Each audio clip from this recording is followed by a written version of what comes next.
a playlist original. No more pencils, no more books, no more teachers' dirty looks. The students at Harrington High have always suspected their teachers were from another planet. Is this gonna be on the test? This is the test. This time, they're right.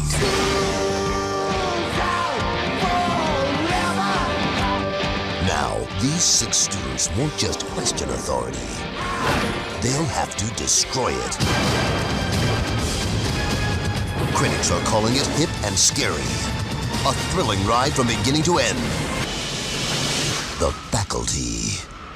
Please report to the principal's office. All right, hello everyone, and welcome to another episode of Back to the Blockbuster with your host Kiss and Jackson. Our final anniversary episode of the year, and what a way to wrap it up. Yes, bittersweet. Another first watch for me. Big surprise. I was not alive, or I guess I was born when this movie came out. Hardly. You were born. Crawling around. You were crawling around and barely born. But yes, we are excited to get this one done, and we wanted to do it with some special guests. I'm gonna introduce JC first because he called a spot on the 25th anniversary episode of The Faculty like a long time ago. I feel like it was at the beginning of the year that he was like, "Oh, last year." He was like, "I will be there for the December 1998 anniversaries." So he like penciled in his spot a long time ago. So welcome JC back, JC. Happy to be back. And neither need much of an introduction at this point. yeah, that's true. Neither one of you. And then we have, of course, Mark J. Parker of the Release Date Rewind podcast. I don't think any late 90s anniversary would be complete without him at this point. Oh my gosh, that's so sweet. It's funny. I feel like I've worked on these movies and I haven't at all, but I just feel like it's part of my filmography now or something. Yes, right? It seems like it. Yeah, at this point. And I was actually messaging him the other day, just for this year, for 2023. This is his 5th appearance on the show this year. 5-timers club. Yeah, because what was it? It was he did Scream. He did Scream with 6. Where's our jacket? Can't hardly wait. Oh no, I need to send you something. Can't hardly wait. Halloween H2O. I still know what you did last summer, and this. Yeah. Did you not join us on Wild Things? No. That was just us. He was going to. Okay. I remember. Yeah, we were because I talked about it on my show, and we were talking about it for yours. But I think like a scheduling issue or something. I can't remember. Yeah. So I mean, but 5 is big numbers though. Oh my gosh, and JC's been on a few times too this year. Yeah, it's like my 3rd time this year, I think. Nice. Yeah. So we got the veteran guests on this episode to talk about back, both of you. Both of you. We're going to talk about a little movie called The Faculty that was released on December 25th, 1998. It's a science fiction horror film directed and edited by Robert Rodriguez with a screenplay by Kevin Williamson. It stars, I'm just reading in this particular order. This is not in order of who I think is most important. It's Jordana Brewster, Clea Duvall, Laura Harris, Josh Hartnett, Sean Hennessy, Famke Jensen, Piper Laurie, Bebe Neuwirth, Robert Patrick, Usher Raymond, Jon Stewart, and Elijah Wood.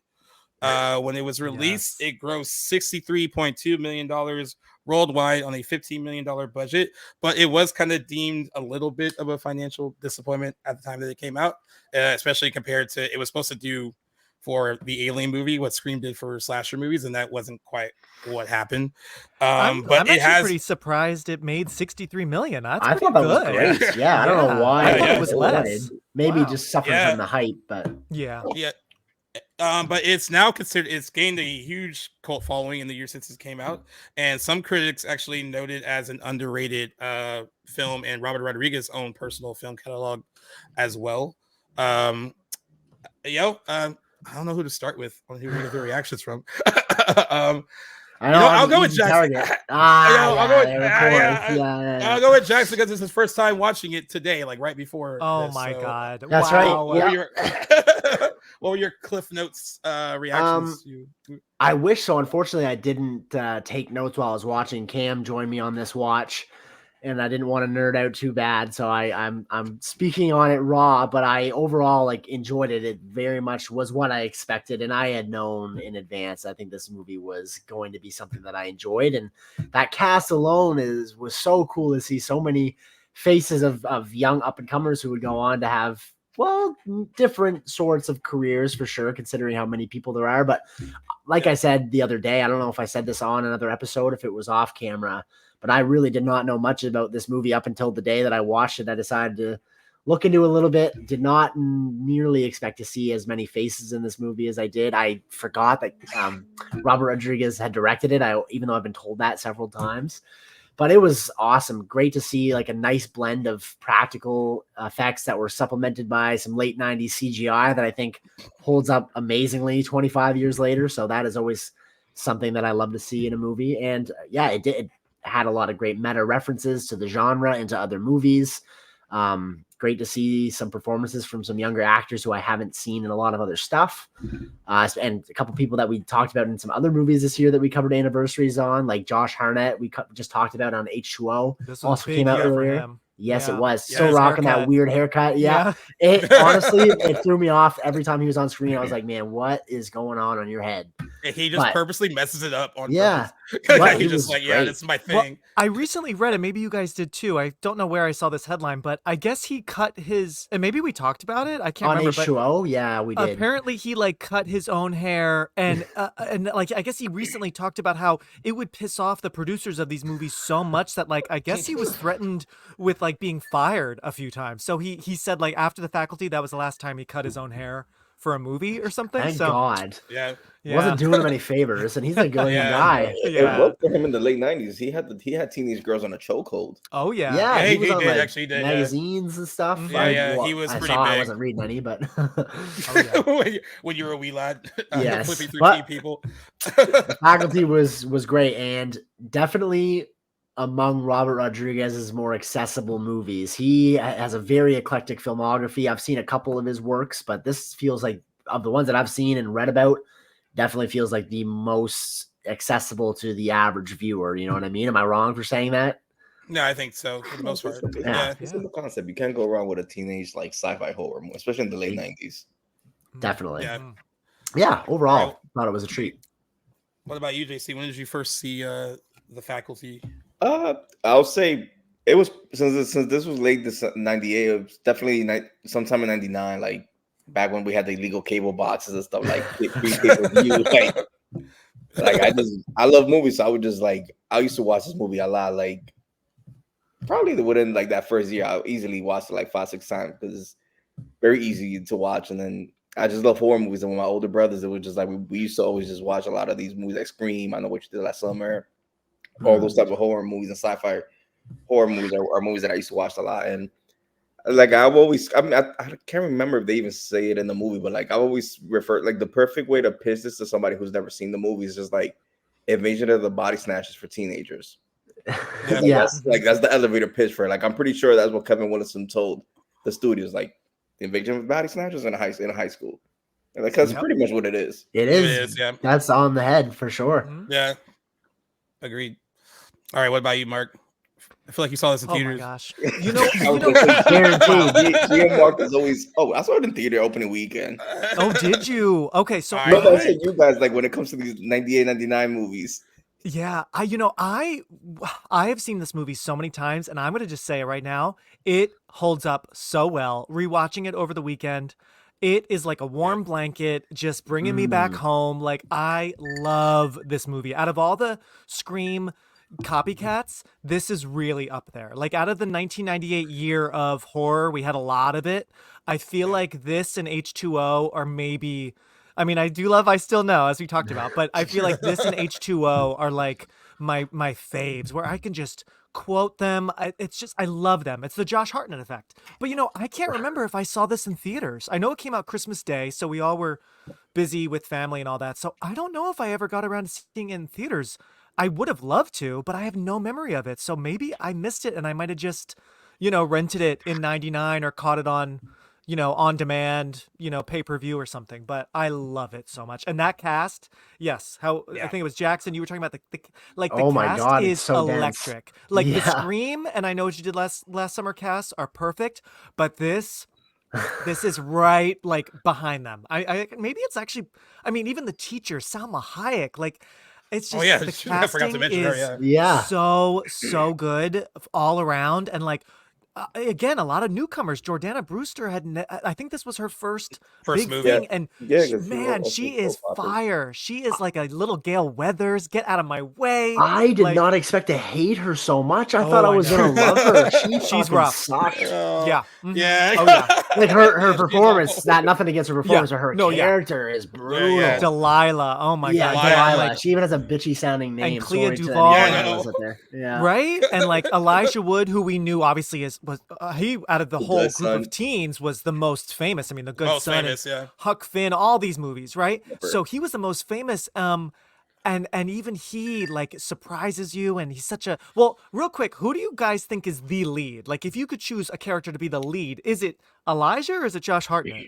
Elijah. Ooh. I think it's Yeah. probably Elijah. I think it's Elijah Wood. I think there's a Casey, case to be made for both, but I agree, Yeah, Elijah. I feel like Elijah Wood's the lead, but I feel like Josh Hartnett got like maybe because he was the hot new thing, kind of got center of the poster a lot, or like up close. That's fair. But He I just filmed love H2O everyone. in this like either at the same time or back to Mm. back because there's like a special feature on like the H2O thing where he talked about how they found him for H2O because they were like, Wow. hey, we have this guy that's doing this other dimension remember you films movie mentioning right now, that. and he's really good. So he was like, this was like a back to back thing for him. Yeah, And what a especially with good the back-to-back thing. Weinsteins, on yeah, both. yeah, they're doing both of them. Oh yeah, yeah, true. yeah. Yep. I saw this in theaters on Christmas Day. I made my mom and like some of our other family members like go see it because I was like, I really want to go see it. So we just negotiated the whole like, hey, we'll do family stuff and then we'll go see this movie. And my mom doesn't like love horror movies. Like she's not like me for sure, or like us, but she was just like, you know what? I'll do it for you. We'll take some of your Love friends, it. like because even then we had like certain friends that like either stay behind and then didn't go back home for like Christmas or anything like that. So they would hang out with us. So she was like, we'll just take a few of your friends and we'll go as like one big family to go see this weird alien invasion movie. And I'm so jealous. I don't think you know what? Because I'm remembering it came out the same day as Stepmom with Julia Roberts and Susan It did, Sarandon. actually. And I know I Yeah. saw that in theaters. So maybe we opted for More family Stepmom. friendly. that feels more Yeah. family friendly for sure. Mhm, mhm. And I loved it then, and I love it now. I kind of suspect that it didn't do as well because by the time it came out, this kind of type of horror was already waning a little bit. And that's the only thing I can really think of because I feel like it hits almost as good as Scream in a way. Like it's funny and the cast is really good. And I just think that by this point, there were so many of these kind of movies that maybe people were just kind of tired of them. But I certainly wasn't. I enjoyed it. I think it's a very easy watch, and I think, like Mark, you said, it holds up extremely well. And I think it helps that the cast is so. Jordana Brewster has done a lot of interviews about the movie when she's promoting like any Fast and the Furious film she's in, and she always says like they all still talk and they all talk about how like they enjoyed making the movie together and they were hungry because they were like, hey, we're gonna make like the next Scream. They were super excited, and then when the movie came out, it didn't really do that. So they were like, oh well, that was a bust. But then they found out, years later that people really like it and appreciate it.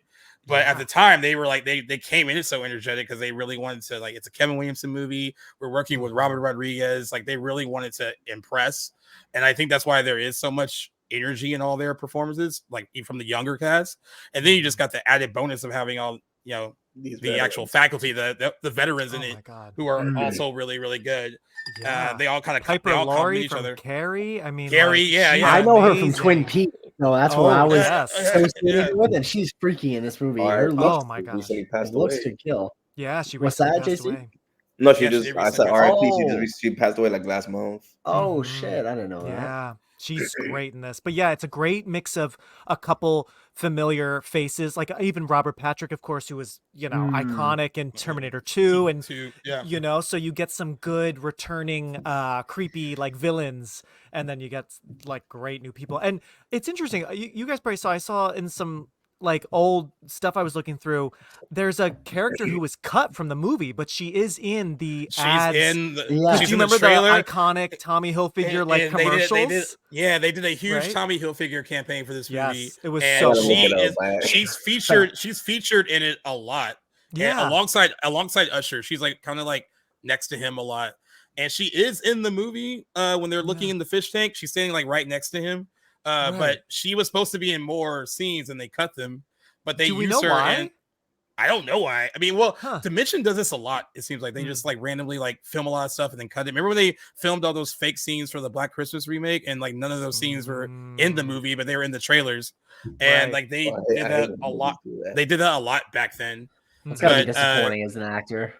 Yeah, I know. She's like telling all her friends. She's like, I have this like big thing with Usher, and then she's like, at least she got paid. I'm sure she got whatever her fee was, but still, oh my god, yeah, to be like, oh, see, I'm in that one shot behind the fish tank next to Usher. Like she's just like. Adrian Brody when they did a Thin Red Line. Oh my god, he was supposed to be the lead of that movie. So he goes to the premiere with his family, and he only had like a scene in the opening, and that's it. Oh my god! I actually just rewatched that, JC. So that was especially poignant for me recently. Yeah, his character in the book that it's adapted from is like the absolute lead too. Yeah, like that has to suck. Yeah, that's crazy. Oh my god, that's a real shock. I mean, that's like brutal. You know, that is brutal. So how do we feel about Harrington High being like what appears to be the worst high school ever? Because that reminded whole me of my own. Oh yeah, did it really? Was there a lot of fights and like you have that one? You have that random couple like slapping each other, or her slapping him. I love him so much. And then the girls that get into a fight like right outside the school, like at the car, like she's throwing her over the hood. Yeah, that was right. It wasn't quite that ratchet. Oh my god, that's right. But it was kind of like similar to that, I guess, in terms of the appearance and stuff. It was a have-not sort of high school, not quite as bad as depicted in this movie, but I was drawing parallels to my own high school experience for sure. I do appreciate that it looks like a lived-in real high school, because some of these movies back then, high school was like so shiny, and I know next month is going to be the 25th anniversary of She's All That. Are you guys going to talk about that on your show? We haven't talked about it, but you want to, right? I didn't let that one slip by. I might talk about it on mine. I don't know. It's not a good movie, but I just feel like that movie, like, whoa, high school is like a resort. Like everyone, so it's nice to see this building. Yeah, it's like, it's not a nice building for the most part, and that's it's a real. rundown school for sure. I appreciated that touch. It looks pretty good. If I was trying to find the right word for it. I guess who said it looks very lived in? That was like that's a really good way to describe it. Yeah, especially in the daytime, because at night, like I love that opening scene with BB. The opening scene. She's underrated. She's so good and everything. But as the principal, I mean, that whole running through the halls at night, like, ooh. But then I mean, so it looks good in a good scary movie way. But then when we see it in the daytime, you're like, oh, okay, yeah, this school's like a little. Gross. Like, classic dingy, like this isn't it isn't like a nice school, but I love that opening. Oh my god. Yeah, the opening scene actually does a good job of setting things up, like creating like a little bit of mystery about what's going on. Because you have that whole you do. You have the whole opening with the football, which it starts with that whole Offspring song, like The Kids Aren't All Right, which is like I love that song. Great point. When that opens up, I'm like, I looked at Cam like, I fucking love this song. I listen to the Offspring all the time. So that was a good note to start on. Yeah, I forgot he's like fighting with the sprinkler. But water we know is like a big deal in this movie. But he's like literally trying to stop the sprinkler, and then I just love how he's like he turns and we don't know who he's talking to. I guess that's supposed to be maybe. Spoiler alert. Well, it's I mean the girl. It will be right? the lead. It will be the queen. I almost said head vampire, like we're talking about the Love's Points. The head. The queen, right?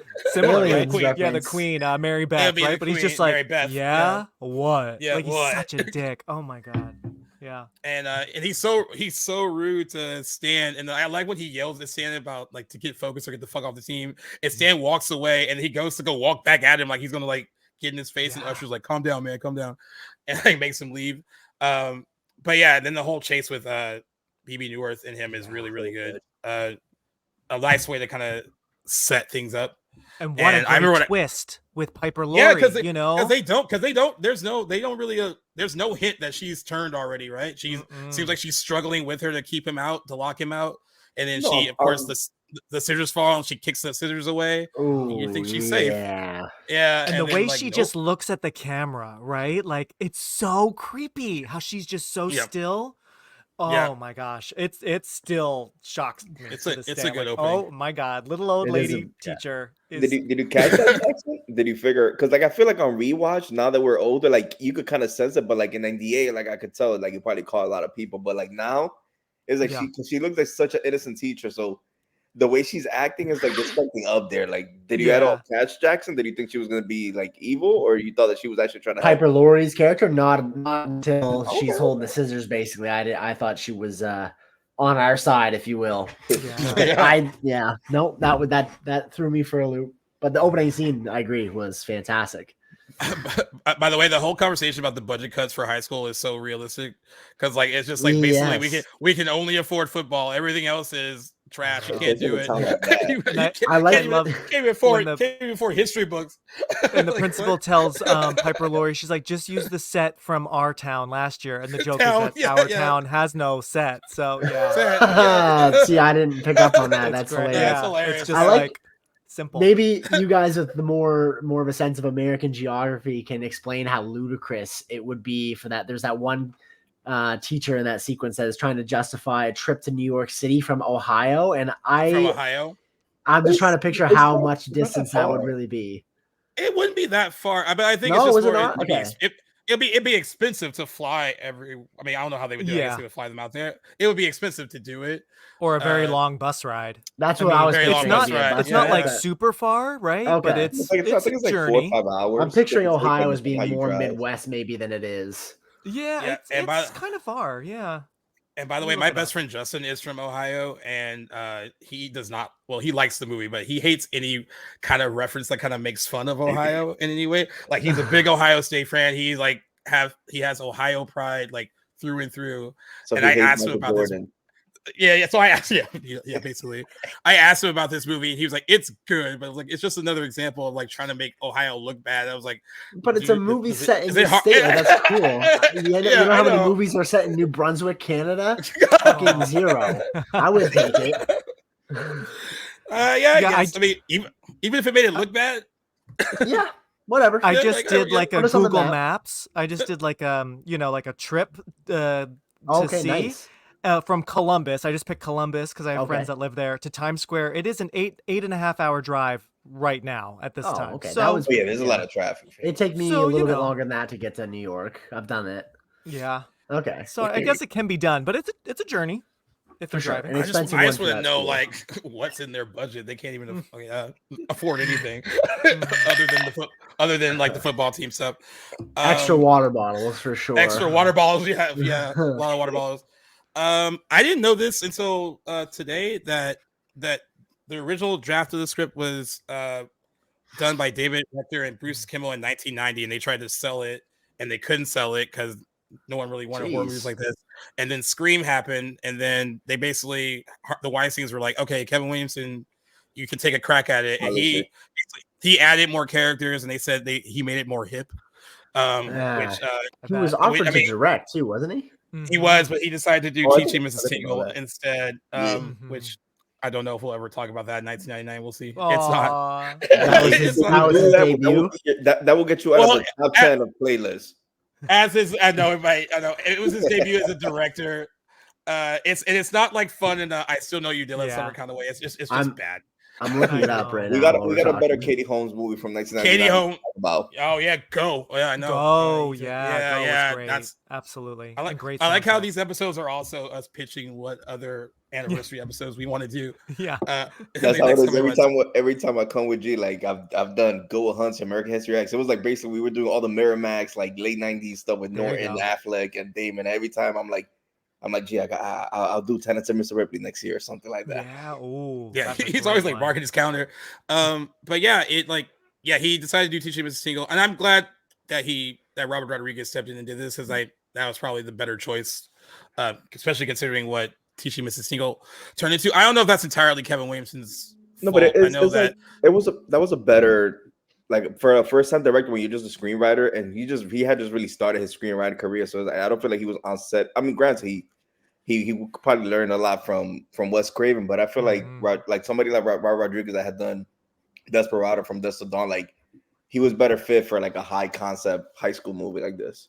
And I think also I was listening to my friend's Happy Horror Time podcast. They had Kevin Williamson on. And from what I No remember in their way. interview, it's a really good interview because they ask questions. He talks about things. He talks about H2O. He talks about all nice. I Still Know. Like a lot of really good kernels of info there that you can't really get elsewhere. So that was a pretty awesome interview. Shout out to them. But he did say, even though Teaching Mrs. Tingle wasn't, I mean, it was originally supposed to be called Killing Mrs. Tingle. Killing Mrs. Tingle. Yeah. What's hard is in April '99, it'll be the 25th anniversary of Columbine. So that changed Columbine, yeah. all of these movies, right? So it was really, there was studio interference. It was toned down. But it makes more sense that he chose to direct that than this because, like you said, he was brought on to rewrite this. It wasn't like maybe his like baby from the get-go, right? Whereas Teaching Mrs. Tingle, like that was a story I think he had said he had in his mind since high school. So Oh God, that's dark. so like, you know, so he had that like gestating for a while. So it's just that, the outcome isn't the best, but Helen Mirren still, you know, she's She's badass, great in so- it. If there's something to say about Teaching Mrs. Tingle, that Helen Mirren is Mm-hmm. good in it. Katie Holmes isn't bad in it either. It's just that it probably would have benefited from not being toned down and just going all out with it, but they really couldn't, and I understand why they couldn't because everything changed after Columbine. I think there were reshoots and all that. They reshot it, and then they were like, they weren't willing to, because a lot of stuff in the media at that time was like, the movies made them do it, music made them do it. There was all of that kind of stuff that was in the narrative. So, I understand. Yeah, I understand why they did that though.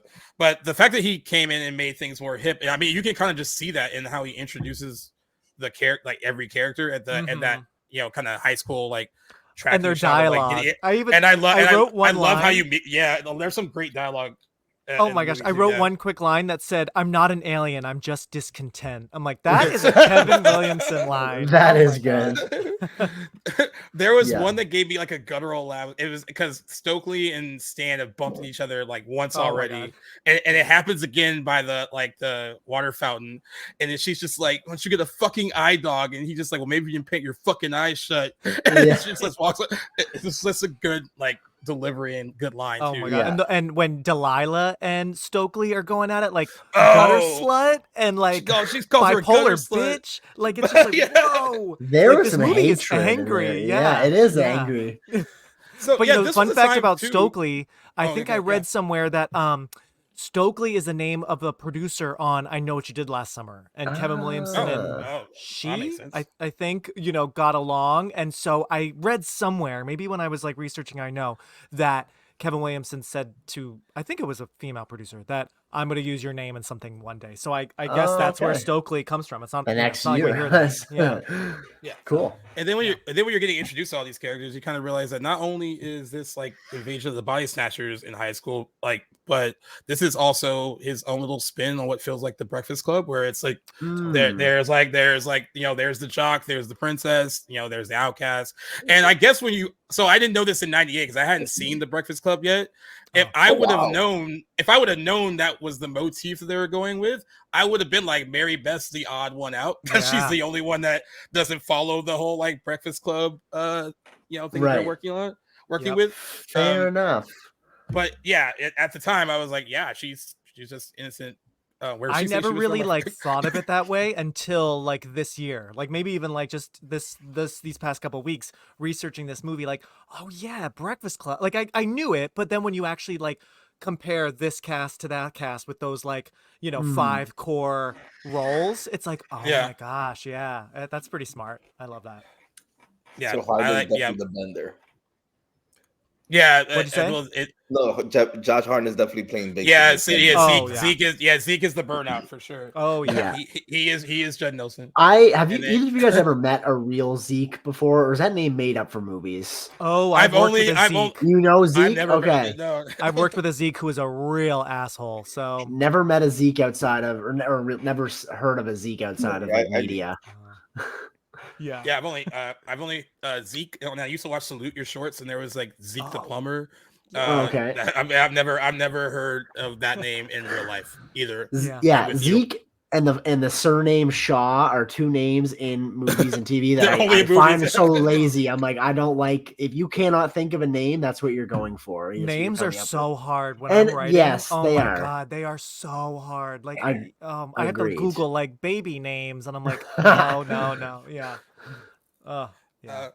It's funny that you said that about Jordana Brewster or Delilah not being the nicest person in the movie. When I saw the movie, because I was, this is 98, and I thought she was like gorgeous. My friend Sean and I saw it with, because he listens to the podcast and he's always like, oh, well, tell everyone, because the only thing you could talk about for like 2 weeks was just Jordana Brewster, and like that's all you can bring up. And you're like, what else is she in? And he was like, dude, I don't know. I haven't seen her in anything else. This is her first significant role, right? This was her first movie. She was on a soap opera before this, and I didn't watch soap operas. And so she was I uncredited, I think. Did your mom? Because I know your mom's like a big soap opera. Well, my mom. So the soap opera that she was on, my mom watched the ABC soap, so she wasn't on any of those. But yeah, She I looks like a didn't soap know. opera girl. Like that totally. Yeah, tracks. like her beginning. So I And I was looking up their 2001. ages.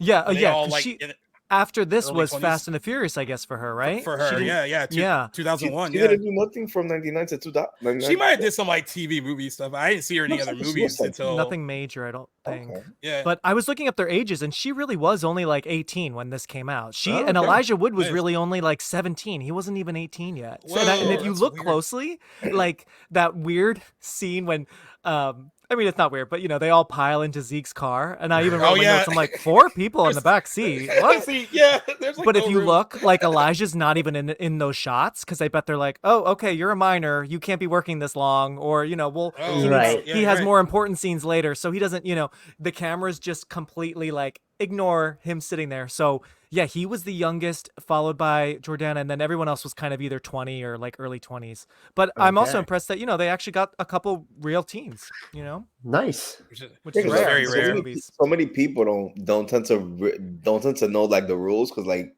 when I see people talk about the Euphoria cast, oh, they're under late 20s. I'm like, yeah, because if you get actual teenagers, they can only work a certain amount of hours. Oh Like, yeah. Mhm. remember there was that whole thing how the Euphoria cast was filming like 14 hours for the party scene. I'm like, you couldn't do that if they were Yeah. actual teenagers. No way, you'll get in big trouble. Oh yeah. I don't think you could do a lot of stuff on that show with actual. Yeah, probably Yeah. let not. alone, Yeah. let alone, I mean, let at least alone- not now, because let alone back in work the late. 90s and 80s, they definitely would have. Yeah, I feel like in the 80s and 90s they probably would have risked it. They're like, yeah, we'll just have you on set all day and all night. But yeah, that's funny. I didn't realize that about Elijah Wood being like kind of absent from that, and that maybe it was like too late for him to work because he was a minor. Yeah. Like at I the time. wonder, obviously it makes such sense to cast him in this role, and at that time it's perfect, but I wonder if a different actor had that role and was 18 or older, like going back to my question, like who kind of is like the lead? Who is the Sydney? Like Delilah says to Casey, like, who made you Sigourney Weaver? or Sigourney something. Weaver. Yeah, Right? that Which is great. But like it's kind of like, well, yeah, who is the lead here? Because it's and I wonder if that's because Elijah Wood just couldn't do as much time as the others. That's just Yeah. me guessing. God, Delilah has some Spitfire insults, dude. They're Oh not my all gosh. they're not all appropriate. Like I forgot about the whole like freak dyke thing. I was like, Jesus. I was like sitting in the I was just sitting down like, damn. But like, I mean, Kevin Williamson wrote it, so I mean, Yeah. Well, Yeah. also Yeah. I love how she calls Stokely she's a Trekkie sci-fi freak. I'm like, Yeah, Yeah, that yeah. got a laugh out Yeah. of me. Yeah. Yes. yeah. Oh, It feels man. like period accurate insults That Yeah, I feel like during Uh, that time it was yeah, a little more harsh and definitely very much on that level. insensitive. Which Yeah. and I think we kind of talked about that too when we were talking about Can't Hardly Wait, because there's some insults in that are I don't think you can get away with today. No. Yeah, and I don't think some of these you could actually get away with today either. I mean, I laughed, but they are harsh. Yeah, Speaking but of- I feel like with us it's more because we were like of the period, like we remember those times, like Yeah. you know, like when younger kids watch these older movies, like 16 Candles is a perfect example. Like there's so many jokes in that movie that I see like younger people that have like movie pages, but like, oh, this movie's so dated. I'm like, yeah, but like it's harder for like that us. was Like, a charm to that, right? Yeah. There is a charm to that, yeah. But it's always tricky. Like for us, it's like we'll laugh because we just remember we were like of the time when these type of movies came out. But for younger folks, it's kind of hard to just accept that that's how things were at that period. What does Delilah tell Casey? She's like, "It's your fate. You're that freaky Stephen King kid. There's one of you at every school." Yeah. Like, I didn't pick up on that one. Oh, yeah. So many good ones. Yeah. And then I also think that scene where they're together because she needs him to like do something for the school newspaper, I guess, take pictures. Yes. And then he eventually calls her a bitch, and then I guess she turns that into like, "Are you hitting on me?" Yeah. And I was Which like, like how was that interpreted? Yeah, I know. I don't know. Which shows you where her mind is and like how she know. feels about herself. I it was a thought weird that moment. too. I always thought that was Yeah. weird, but rewatching it, I'm like, okay, Delilah, calm down. Like, Yeah. where did you get that? You know? Yeah. She's a great Oh, character. Oh my gosh. She really Well, is a mini Gail Weathers. Like that is Yeah. this is basically a prequel to Scream. And Delilah is Pretty Gail. much, yeah. Oh yeah, because she writes for the school newspaper, like, Right? yeah, True. little mini. I love little that mini scene though reporter. when they're together in the closet, like with Salma Hayek becoming an alien. Oh, Like yeah. that Yeah. whole scene is really so good. I love when movies do that, when like a few characters are hiding and they can see, you know, it always works for me. There's always, I love that. Yeah, I love that it's funny and it's also tense. And they're in the closet, and I guess he gets too close to her at one point, He and then she just sniffs kind of her. looks down. And he sniffs her, and she like Yeah. looks down at him like, "What the fuck are you? Like, what the fuck are you doing?" Like I always forget the old lady come and like her body falls. So like, when I was out. watching it yesterday, I'm like, oh shit, I For forgot Oh, that shit. yeah. Mrs. Brummel. Oh, she gets a good crazy death. Although I guess we don't really see her die. We see her Her scalp rip off. infected. Oh Oh my Yeah. god. Oh. Yeah. And it's like, Yeah. Stan, why are you even touching her hair? Like it's Yeah, it's he's sort like, of weird, you know, Yeah. but He it's a was- great he was stuck. effect. He didn't know how to act. He's like, Yeah. do I Ugh. push her off or do I just? Right? And- That's a good scene too, for sure. And then he's Ugh. like, go away, Casey. Yeah. Yeah, and then the excuses they give them for what's happening, like the teachers who are now infected are like, "Oh, this is why she's acting that way," and they're like, "Oh, okay, well, she Yeah. okay." Like, yeah, there's no like, yeah, no real explanation that is But what I believable. also but they love- buy it. What I also love in that scene when they're in the closet, like looking at Robert Patrick and Piper Laurie, and it's a small, like kind of quick shot, but how we just see their point of view. Piper Laurie, you know how they're obsessed with once they're aliens, they're obsessed with water, which is kind Water, of funny because yeah. I'm like, I feel like other movies like Signs, like aliens hate water. Like, they that's hate how water. that's how we like kill them. So it's just funny. Yeah. But how Robert Patrick's like guzzling those dumb little triangular cups that never have enough water, right? So Yeah.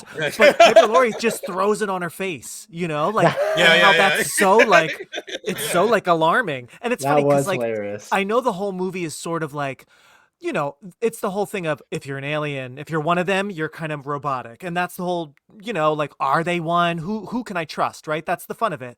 But these kids are very chill, I feel like, for a lot of it. Like when she does that, even when like Salma Hayek's getting the thing in her ear, you know, to turn, they're freaking out, but like I would be like shitting myself, and I feel like a lot of these kids are just kind of like, oh my god, like after the big Jon Stewart, which, oh my god, Jon Stewart, how That scene's random that he's great, in this dude. movie, right? What? But when Yeah, I know the Free- name, but can't think of Free Daily Show. why. He's from the Daily Show. Daily he Show. hosted that for a long time. Is That that was Jon just- Stewart? Yeah. That was That's Mr. Mr. Mr. right here. Furlong.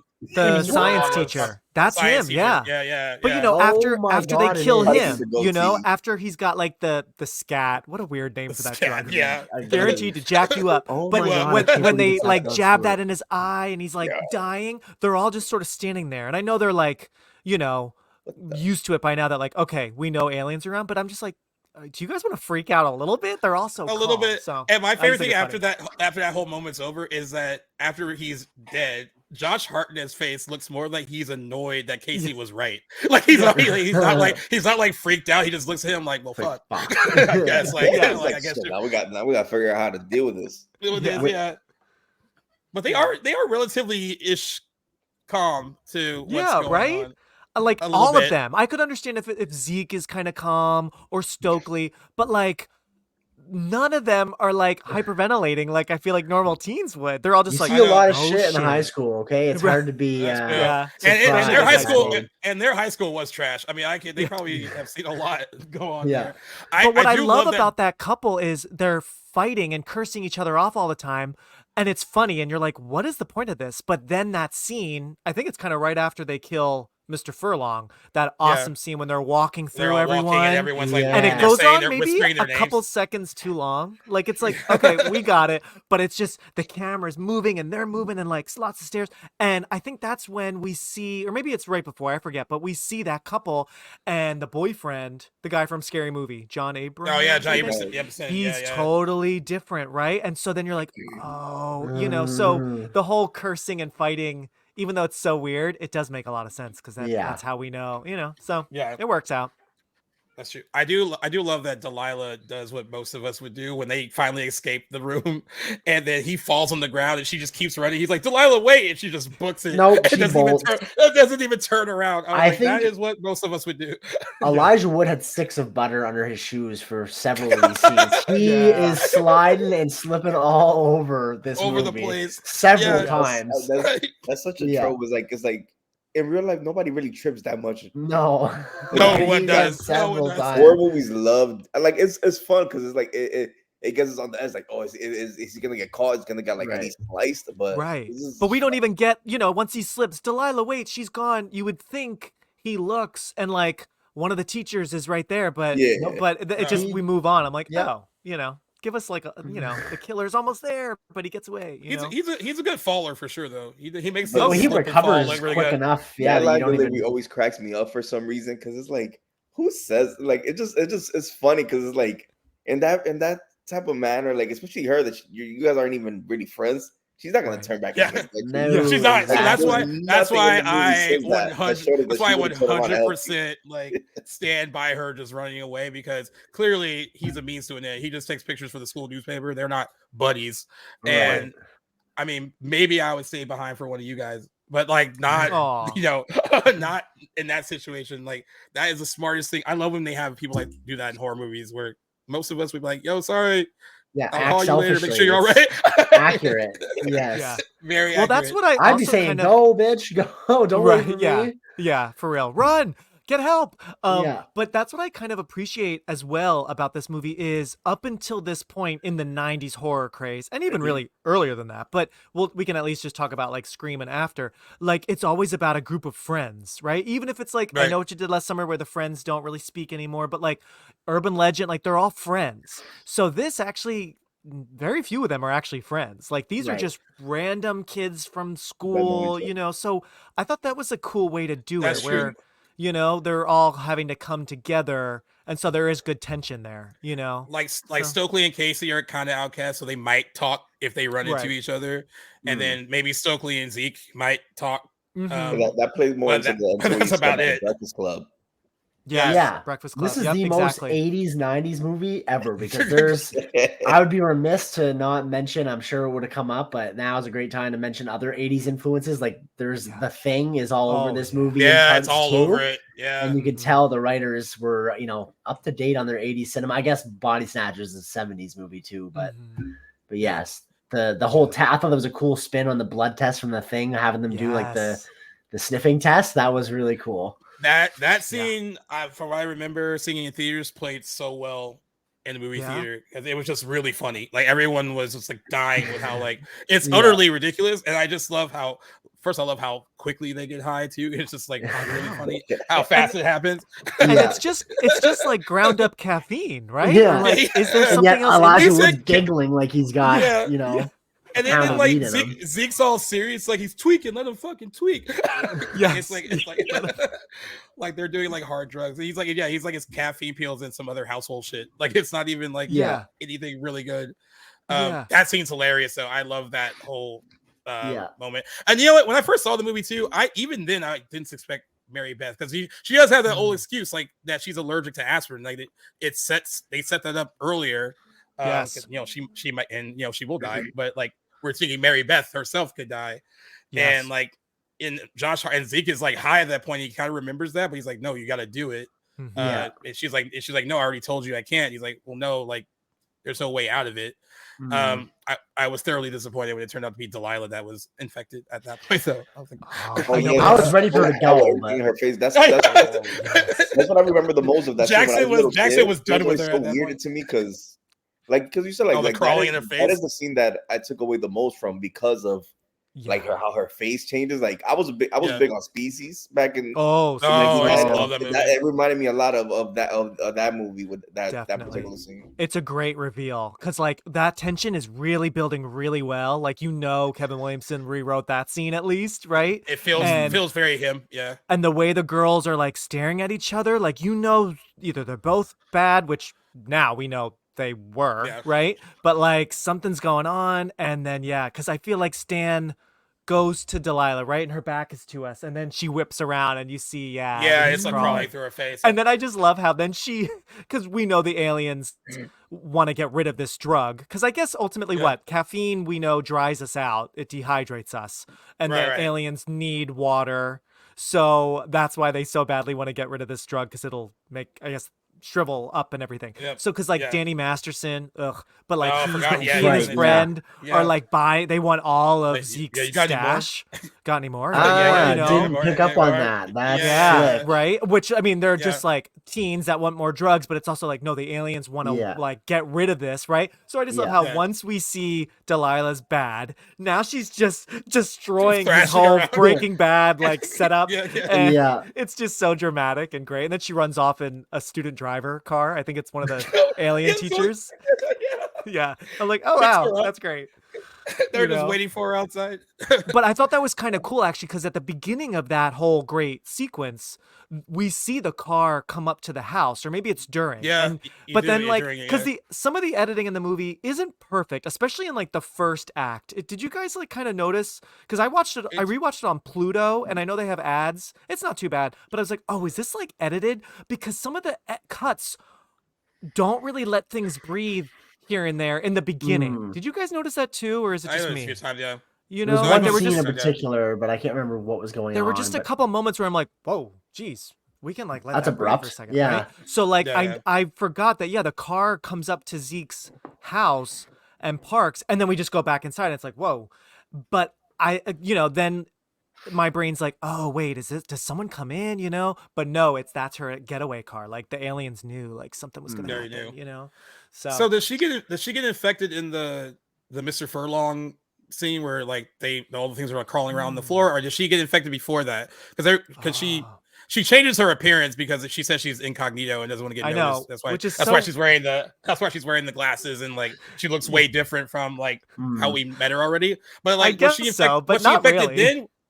Yeah, I know. Right? Was she infected then, or did she get infected in the scene where they kill Mr. Furlong? I didn't notice any giveaways for her either. Yeah, we don't. I didn't either. They keep that vague. I know it does show it crawl kind of crawl up, but it crawls up on a few of them, and like they knock them off. But like I was just wondering like when it might have happened. But yeah, that would have been really interesting, because I know when they're all standing over Mr. Furlong's dead body, she's kind of in the back, I noticed, and it would have been really, really interesting if in that shot, since we can kind of barely see her, if she's like itching her ear or something. Like it just, and like maybe some people catch it, maybe some people don't, but that could have been interesting. Yeah, we kind of don't have confirmation on that, right? Yeah.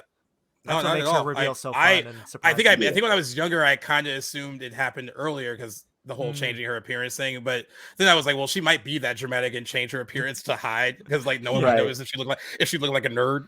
Right. But yeah, I was just wondering what you guys thought about that, when it might have taken place. I'm assuming it was in the whole science debacle, which I also love that scene too, because it's the first time that they all come together, like that the whole cast is together at that point.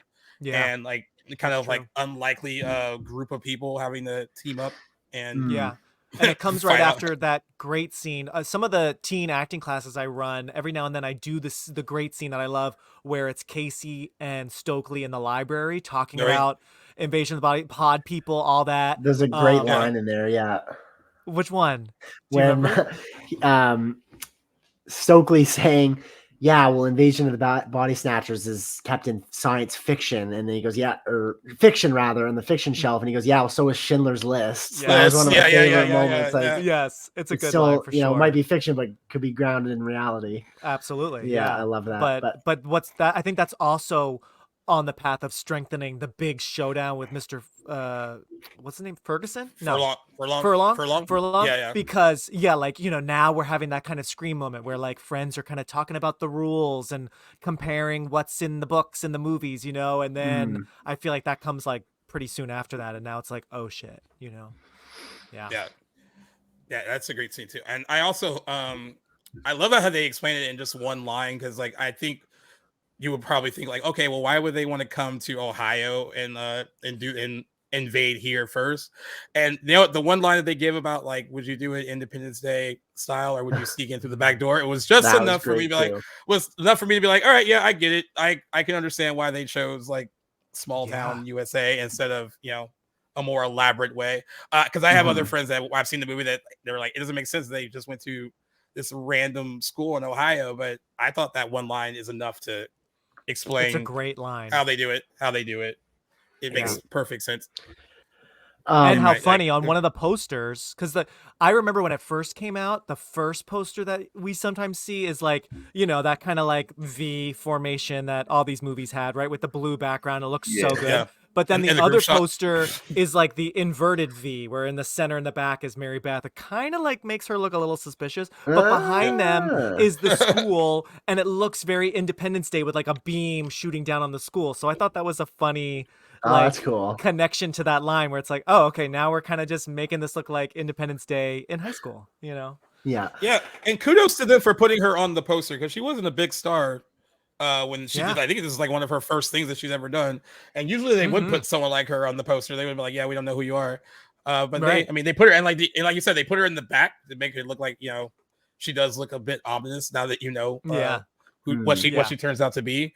And but it yeah, is funny, like, they a lot of had movies would've done Usher that. all over the posters, which makes sense. I mean, Well, even though we've he's talked about this very, so many very times. supportive, like he we doesn't really talked have about this much so to do. many times on the show, where it's like, this is the period where they're like, you do R&B, you do hip hop, you need to be in our movie, because they wanted the Absolutely. black audience to come see it. Right. And he was featured a lot in the trailers. He was featured a lot in the Tommy Hilfiger campaign that they did. And he doesn't really do a whole lot. But Although I totally forgot, or maybe I just never caught it until this latest rewatch, when it's the big football game and like the last act, the whole town's at the Friday night football game, and there's fireworks at the football game. I'm like, wait, I forgot we're really doing a whole thing here. But how they're just playing the game, but he's just like spitting the alien slugs he's like into infecting players. on their opposing team. He's just like, my every time he tackles God. someone. Yeah, I like That was totally kinda smart. forgot that, or like missed those little details. Like, oh my gosh, it's like so sickly funny, And that's what like Robert Patrick is like congratulating the team on. It's not so much that they're winning, and it's just like, no, we're turning, like gradually turning all of them.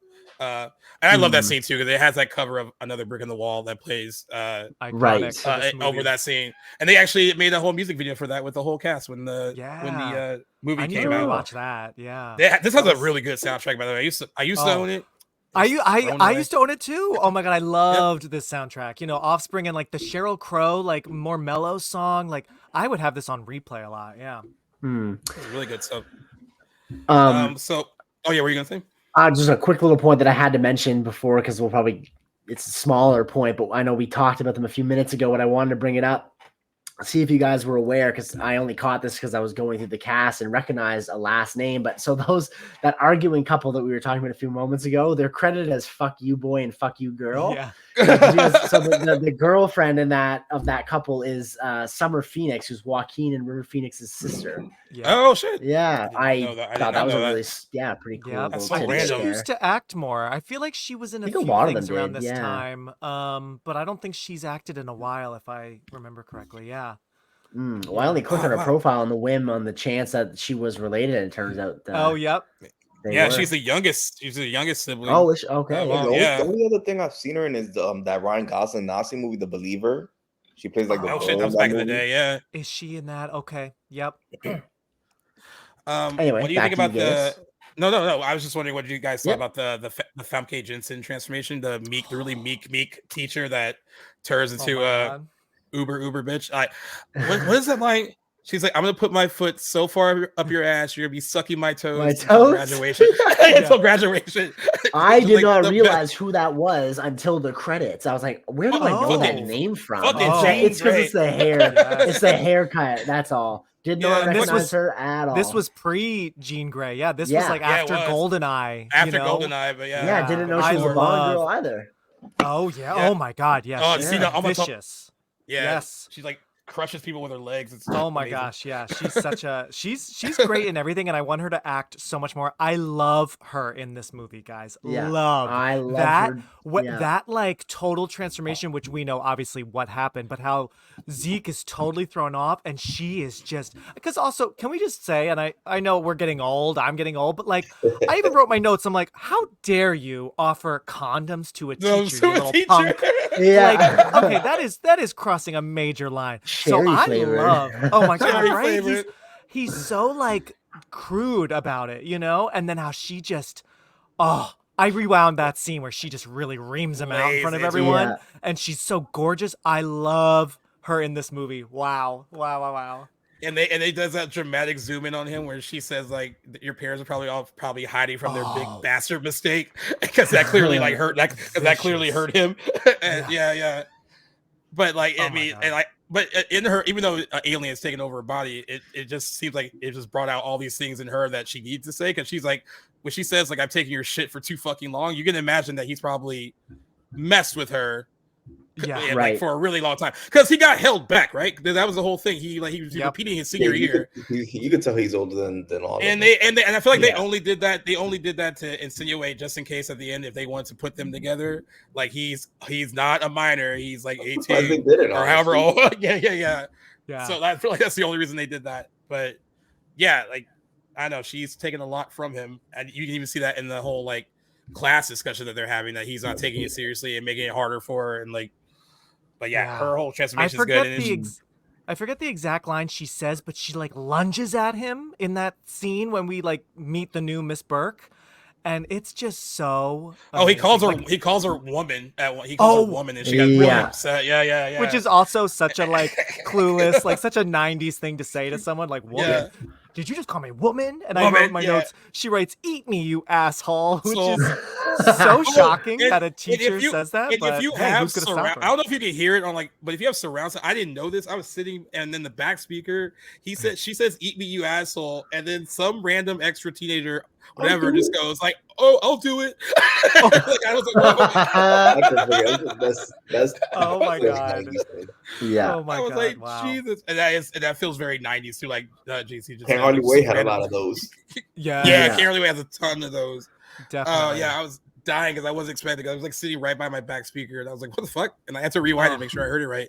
That's so amazing. And then of course she has her other amazing scene at night, you know, when she's there at his car and she's, you know, head comes off and, you know, like that's very. That felt very The Thing. Yes. Right? Yes. Yeah. And I had seen this before The Thing, so my mind was blown. And then when I saw The Thing, which is truly like shocking and horrifying, like it's like you see the inspiration, you're like, wow, that's amazing. Yeah. I also love how Delilah just happens to be hiding in that bus that Casey hops into.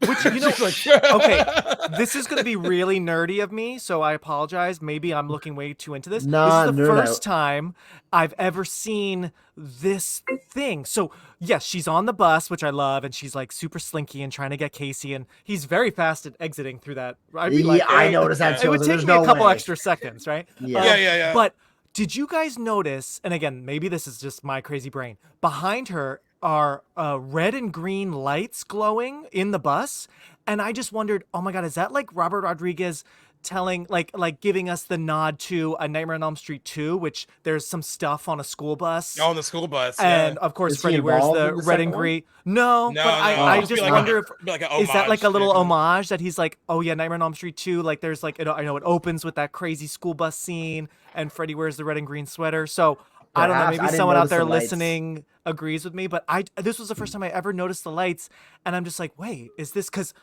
as she's approaching Casey, Freddy approaches God, I forget his Jesse. Mark Patton plays Jesse on the bus. So I'm Yeah. like, oh wait, is this like a That little? could be some cool to look into it. Like I didn't And even if notice not, that. we'll just pretend it is. I don't know. I You- just noticed it for the first time. This You time. can I'm add like, it to whoa. the IMDb trivia. Yes, Probably yeah. can't. Just make it up. Yeah. You just I'll put it just on add yourself. that. I'm gonna Yeah. go back and watch that actually and compare those scenes. I haven't seen Yeah. Nightmare 2, but I want to. Oh, see you that haven't for seen myself. it. It's I actually didn't really notice the good. lights. It's very a fun weird, look. but It gets too much hate. It's I'm it's a- much too much better. I'm in love with the first one, so and I've only Yeah. seen a couple of the other sequels, but oh, well, you gotta you watch. I'm know, a big no, Freddy they're- fan. You better see Dream. I mean, you better have seen Dream the Warriors. third one. Oh, we always talk Oh. about Dream Warriors. Like you have to watch Dream Warriors, and he hasn't seen it yet. that's right. Oh, It's a- check it's a- it That's a my good out. one. favorite horror sequel of all time.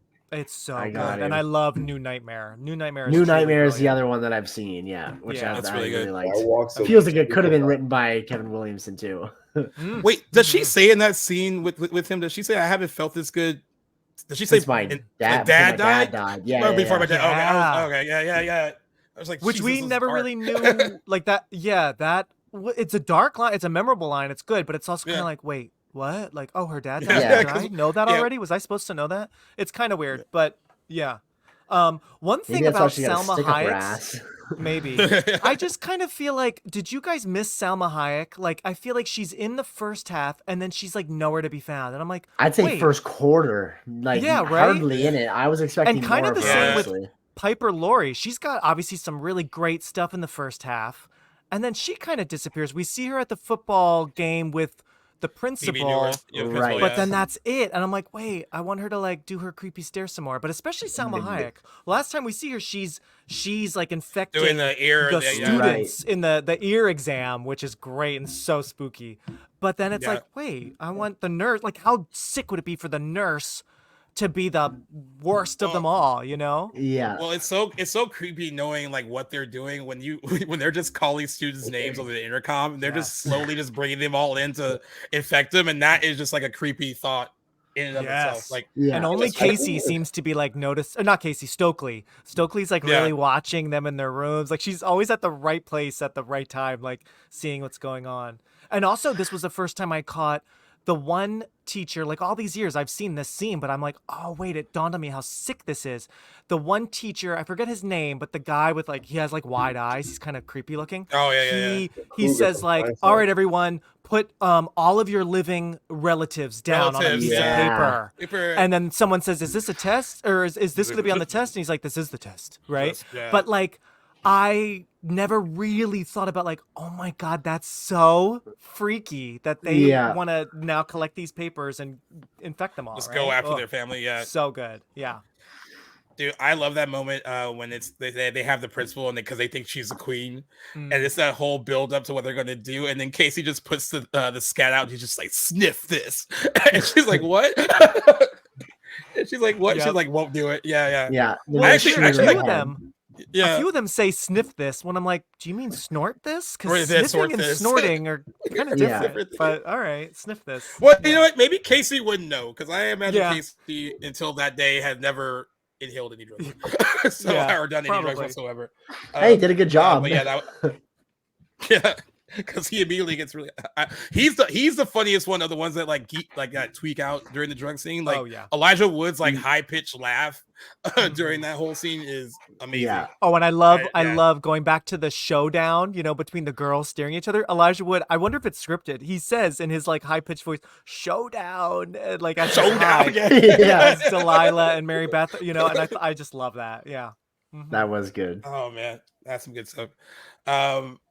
So with Mary Beth, so you were surprised that it turned out when you first saw it that it turned out to be her. Like you didn't think it was. I didn't see it you had no idea. You didn't see it Yeah, coming? who did you Okay. think, Jackson? Were you leaning towards like anyone? As like being the queen. Mm-hmm. I have a reputation of being gullible and like following where the writers are leading Yeah, you, and so that's I was good. on board that it was the principal. principal? Yeah, or maybe Ah. Piper Laurie's character, Oh, maybe, yeah, or they yeah. were in cahoots. But no, I didn't expect it to be Mary Beth at all. So Yeah. yeah, I guess in that sense, I'm usually surprised by things, which is nice. Yeah. Yeah, That's good. yeah. Yeah, I remember I was surprised, but I was also slightly disappointed. I don't know why. That I was like, oh, it's this girl. Okay. Like, That's a great. I don't know story. what I was Oh, thinking. you're like, you well, know? that's boring. Slightly, but I mean, it makes sense. But also, maybe also the first time I saw it, I mean, she is the new girl. So I think I was like, Yeah. oh, okay. So it is the new girl after all. Oh, okay. Maybe I was just slightly like expecting more or something, but I don't know. Even to this day, I'm still when she's walking around naked, which is kind of weird. But the cool tentacle like The shadows. tentacle thing was really cool. Those yeah. are That cool, was neat. Yeah. I think also, Well, yeah, maybe it's less her and more how she just is walking around doing this like very calm monologue. I'm like, wait, all right, I feel like the energy is going a little downhill. Let's like pep this back up, Right. I don't know. Something about it's just like a little off for me. You Yeah. know? I do love the whole thing about her being naked because she's trying to convince Zeke that it's one of them that's Oh my God. that's the actual queen, and he's just looking at her. He's like, Mary Beth, like, why are you naked? Why are you naked? She's And like, then she just changes. She's just like, yeah. okay, well, you want to know about me? Like, yeah. yeah. I thought that I was also love great. how that's a little Scream moment there, right? Because in the original Scream, we have Randy and Stu at the door with Sydney, and they're like, "No, he did it's it." how- They're yeah. pointing at each other, and she says, "Fuck Yeah. you both." And Yeah, now yeah. we have Zeke, and it's Stokely versus Mary Beth. Although by then, I always forget. I totally forgot that Stokely was infected. Turns into one. 'Cause- Yeah, it turns into yeah. one. Yeah. Right by that point, she is one. So I guess that whole pool thing is seen as really Dude, she cool has and the most crazy too. aggressive face plant. Like when they wraps Oh. around her legs and picks her up and drops her, The and it just, blood. like, Oh my blood God. shoots out her mouth. Like, JC, you're muted, eh? Oh yeah, you're yeah, muted. Yeah. I saw him trying to say something, but couldn't hear him. I was like, Ugh, like you brutal. just feel that crack. You can just feel that like probably destroyed her face. Yes. Uh-huh. Yes. Rough. But yeah, I it always doesn't seem kind to of forget that. I forget that she gets do infected much to too. her. Actually, I know, that's a good twist. I don't know when that. I guess it just happens maybe underwater, or, sometime Probably. between that and a few minutes later, Yeah. and I love She's scenes vicious, like this in movies where there's just so much chaos, and Zeke has come back, and he's just like, he should just trust maybe that Casey's cool, and he's like, no, you need to take this. He's like, what? He's like, no. He's know. like, I leave for 5 minutes and come Can back, you and hear me everyone's a now? fucking alien. Yeah, you're good, man. Yes, we can hear you. Yeah. Okay. No, it's like I was Yeah. saying, like when she hits the pavement, I still look. It's like one of those scenes. Like I Ooh. always mention the hobbling scene. Like it's just Ugh. one of those scenes that just whenever she hits the pavement, I have to look away. Oh, yes. Yeah. I think I might have Yeah. been muted the whole time, but like also like with Salma Hayek, I feel like of course she's a Robert Rodriguez girl, Desperado from Yes. Dust Till Dawn. Yeah, I feel she like did that a was favor. just a little part, and he was like, you know what, like he loves casting her, so it was just like, you know what, like we're friends, just do me this favor and be in this big movie. Yeah. So I feel like that's probably why, because it probably was like a minor role, and they're just like, you know what, Salma Hayek is. It's like it would be like if Robert De Niro showed up in I'm trying to think of, but like if it was a Scorsese movie that it was like a Right. 5-minute scene Small and then he part. appears like, Yeah. he's Just buddy. work on this for like a week and then off you go. Yeah, exactly. Yeah. Well, do you think getting most of the vets for this movie was a Robert Rodriguez thing or a Kevin Williamson thing? Like for them to want to do it? Because at this I'm point, expecting Kevin Williams, yeah, except for It's It's a Salma mixture- Hayek, of it's probably a course. mixture of Yeah. both, like Yeah. he's been having these like teen movies that that are big hits, Yeah. So some of these people probably hadn't been in like big hits in a while per se, because like Yeah. Papa Laurie hadn't done anything since Twin Peaks ended, and then it could Yeah, just be a they- mixture of like wanted to work with Robert Rodriguez because like, Robert Rodriguez wants to do a teen movie, and this was his follow up to From Dusk Till Dawn. So he was a pretty Oh, hot, that's right, yeah. hot director. He hadn't gone to his kids movies soon, so he was still known as like a really pretty badass True. Oh, yeah. director that made a True. lot of like hardcore, fun, R-rated movies. Mm-hmm. yeah, that makes sense. Yeah, I was like wondering that because like I guess I was like it could have been a combination of both, but I feel like Kevin Williamson was at that point known for writing Yeah. really smart Hit- stuff hit at horror that movies. point. Yeah, I Yeah. Did he also do The Craft? No, No. No, that but, was Andrew Fleming. but you know what? You just created an imaginary world where he wrote that, and I'm just imagining what that would have been like. If I he mean, you wrote can that tell crap. somebody, don't believe it. But, oh, the Yeah. guy that wrote I Know What You Did Last Summer, The Faculty, and Scream also wrote the crap. We're like, oh yeah, I can see that. Yeah. Oh yeah. No His, one would. his career is interesting. He wrote I Know You Did Last Summer first and couldn't sell it like at all. And then he That happens to was so able many to sell people. Scream. Yeah, was able to sell Scream. And then they were like, well, what else you got? He was like, this other thing that you passed up on like a long time ago. And then suddenly everybody wanted it. Yeah, And Scream was originally a play. It was the No full way. play. Interesting. Yeah, the full play was just the Drew Barrymore scene longer. That was the whole play was just a that would girl. be awesome. Yeah. Yeah. Yeah. Yeah, But he had a pretty good run. And going back to your question about who were the actors drawn to the most, it's hard because Robert Rodriguez was definitely like a hot like kind of low budget director, but I think because Kevin Williamson's movies were making so much money, Scream, I know, even Scream 2, but that only came Scream 2 was a year before this. Yeah, totally. I mean, that was huge too. So I think a lot of these actors were like, okay, we got to work with this Kevin Williamson guy. I mean, this is going to be a hit, which I think the release date, the original Scream worked came for out December 20th and it worked, but Scream was never number one. It was it maybe became one like in January or February. It was in theaters for weeks, but like it was always kind of like in the number 4, 5, 6, but just doing well, So I wonder if, Christmas Day, even if it was maybe a few days earlier or later, like another day in December, I wonder if people would have taken it more seriously. But Christmas Day for this, I guess, was just maybe not, This is like a perfect February movie. This is what'd you say? Yeah. Like a February movie, like yes, I was thinking that too. Yeah, like even just like mid-January or like early February, it would have been like a way bigger on hit. top of the world. Yeah. Yeah, because they had a $11.6 million opening. It opened at number 5 when it came out. Wow. See, that's how the 90s were great because right now that probably would have been like second or third for you. Yeah, no, right. They were $11 million for a high school movie. Yeah, be like celebrating that right now. But I guess the release date. I mean, I always like go back and forth on that because it didn't work for Scream, and then it worked for Scream 2. I know that opened like a week earlier in December.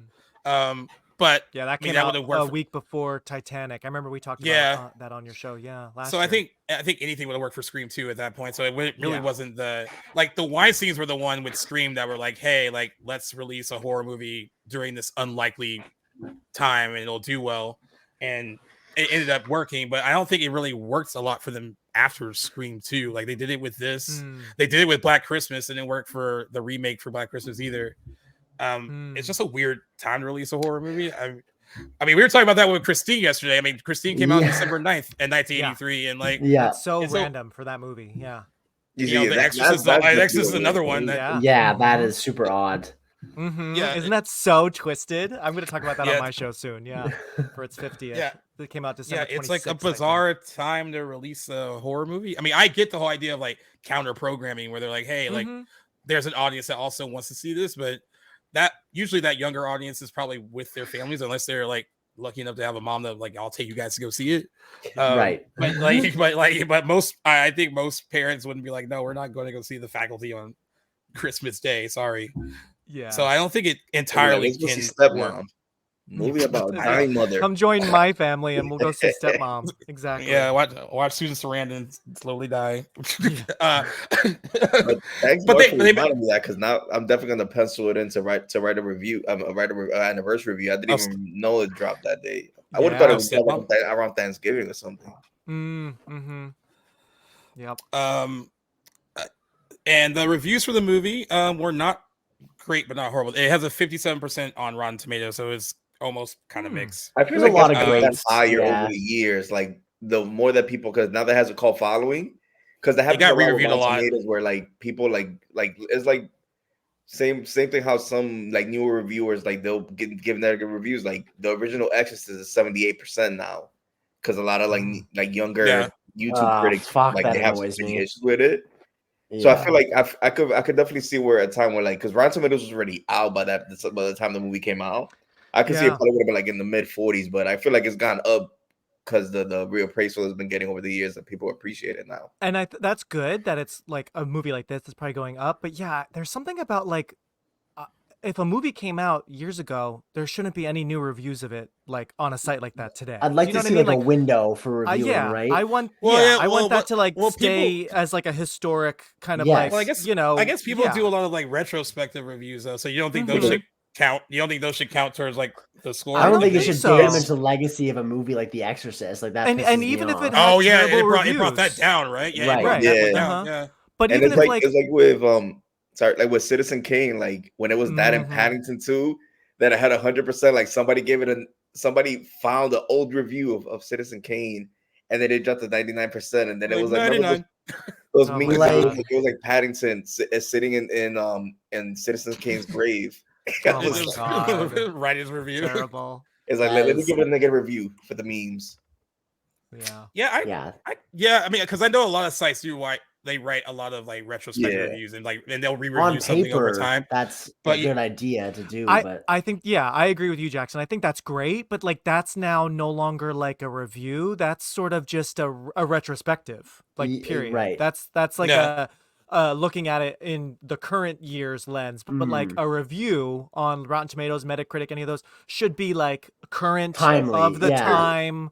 Like Yes. how is this movie upon its release? So anything that's like jeopardizing that, I just feel like, we're all nerdy podcaster movie lovers. Like we look at these review sites because that's part of the research of that time. So I don't love when, the things are tweaked. It's like there should be a lock on it. It's like, okay, no more reviews. Yeah, this maybe movie a is different 25 years old, category, or something. A different score for a different sort of review. Yeah, but, totally. Because I hear you. And then and also in retrospect, I mentioned that Jordana Brewster, I mentioned it. She said that it's weird because with the Fast and Furious that was instantly successful, but I thought that was going to be a small car movie and not have much of an impact. And it's just a really fun summer project and it'll go away. And she said with The Faculty, it was like, you guys, this is going to be huge. Look at all these successes around us, like Scream. And I know you did last summer. And then it turned out it wasn't so huge. We thought it was going to be massive, but it became a cult classic. So that's really cool. And I appreciate that. Wow. Yeah. And then Robert Rodriguez said he's very proud of it.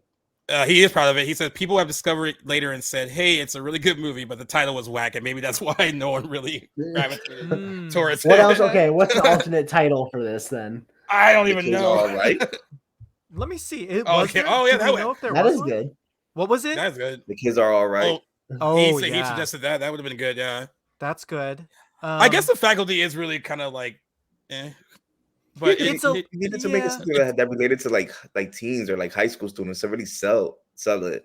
Yeah. Let me see. I'm seeing if there's any on IMDb in the plot detail tags. Right, the first one is female frontal nudity and female rear nudity. Oh my god.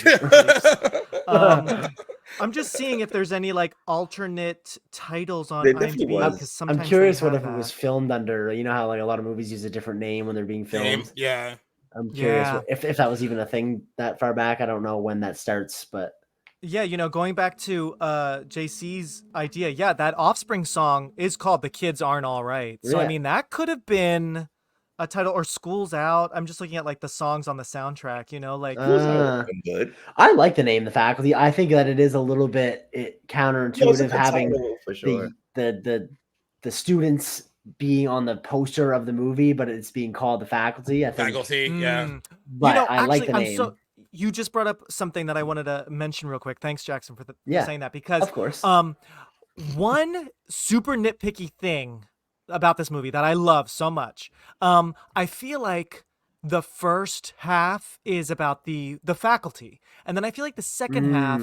And don't get me wrong, I love how it's like that scene from The Thing that we're talking about, where they have to like snort the thing, and who is it, right? But then I kind of wanted the faculty to be the bad guy again, and now we and I guess that's just part of the twist, is that like the queen is a student, like, but I kind of wanted Robert Patrick, like this insane coach, to like have a really gnarly chase scene again at the end or something, like I wanted the faculty to actually come back. And you're right, like calling it The Faculty, but all we see are students.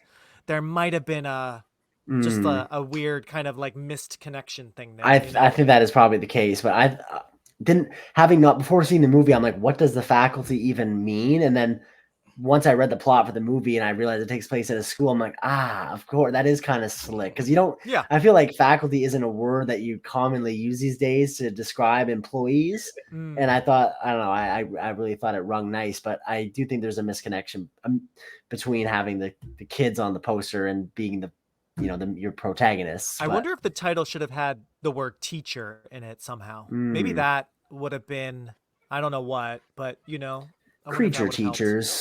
Creature Yeah, teachers. there you go. Ooh, That sounds like a that's- Tubi original. Yeah, it sounds like a That's- Goosebumps book. That's like a I know, very it's not- early yeah. 90s, like straight to VHS. Yeah. Yeah, I love it. There you go. That probably would have had a dope cover, and it would have been one of the most rented movies in Blockbuster. Oh my Yeah, God. there you Yes. go. I think the faculty works great though. I think No, it's Yeah. a great title, but it's like I feel like that definitely might have played into why it. 'Cause remember, this was before YouTube, so it's like unless you were watching a lot of TV, you might have not seen the trailer. And it's like you see the poster, but you see and the title. trailer isn't that great. Oh, It's yeah? okay. It's I'll okay. have It's to check it out. okay. And they didn't really make a lot of trailers for the movie, which is kind of surprising. But Because remember, G, this was the time when we only needed one trailer. We don't Only needed one. 5 Yeah, or yeah. 6. Take me back. Oh my God. Yeah, And is the this whole was a movie. time when trailers were not that long. Some of these trailers Again, now are like a take full me back. 3 minutes. Yeah, it's ridiculous. But And I'm the glad we're story talking about was the 3 and a trailer because half. I see on IMDb it says trailers included several scenes not present in the final yeah, it's theatrical the release. mention. The mention A does lot it of all the them. time. Yeah, and it's funny because it says Piper Laurie's character breaks the glass of a door. Yeah, we didn't see that in the movie. And did you guys notice? I do love how we get because this cast is so big. It's probably smart that they did this. That we get intros to each of our 6 main yeah. characters. Yeah, and yeah. everything. I I like love that. that with I their love name when on the movies do screen. that. Very I nice. thought that was really cool, and very few movies ever do that. So I thought Yes. that was a really great way to stand What out. did I saw something recently that did that. But Yeah, I'm not every gonna- I'm not now gonna and then it remember happens. Did you know? Can't Hardly Yeah. Wait do that? Because I know yes. Kids Oh, Hardly yeah, Wait. maybe Yeah, Hardly Wait Carly, did Carly do Wait that. does it. You're yeah. right. just saw In that. like That might have been what you saw. yearbook form. Yeah, that makes a lot of sense too. that was. But cool. I love also how, again, Weinstein's with high school movie, much like Scream, I do appreciate that this movie in the end credits has the actors' faces like during the credits. No, I they don't do know that if a you- lot. Yeah, yeah. Yeah, they did with do that, which Scream and looks great. everything, But I noticed Piper Laurie, when it shows her, it's a shot that isn't even in the movie. So I'm like, wait, you're putting her in the end credits, like looking in a window. I'm like, that was not what I just saw. So Oh, yeah. yeah, but it's a long list of stuff that is in the trailer that is not in the movie. And I do remember one of the teacher's fingers turns into a tentacle while holding a coffee cup, and I do remember that very well. Oh, okay. Yeah. Those probably were in the like the special features in the DVDs. That was very common back in the day. Yeah. Yeah. By the way, the trailer's only 1 minute and 5 seconds. I may not love it, but I do Perfect. love that Oh. it's short and to the point. Wow. What was the main way of like seeing trailers back pre social Going to the media? movies. days? Going Just in at the movie, theaters? going in the movies. No, Yeah, like I- cable I TV mean, that That's they a would really just good go- question. well, you would just to see see the TV trailer. spots, but like you would see TV spots. That was normal. Yeah, Were they TV like like, I would- shorter? You would see But, like, commercials, yeah, TV Like spots, 30 and- second, like 30 second, like Oh, okay. spots. Yeah. oh yeah, or 15 seconds. Yeah, Yeah, but Yeah, that's it'd just be even common, shorter but than that, nobody really yeah. watches TV anymore. but yeah, movie No, I theaters haven't definitely. watched cable ever.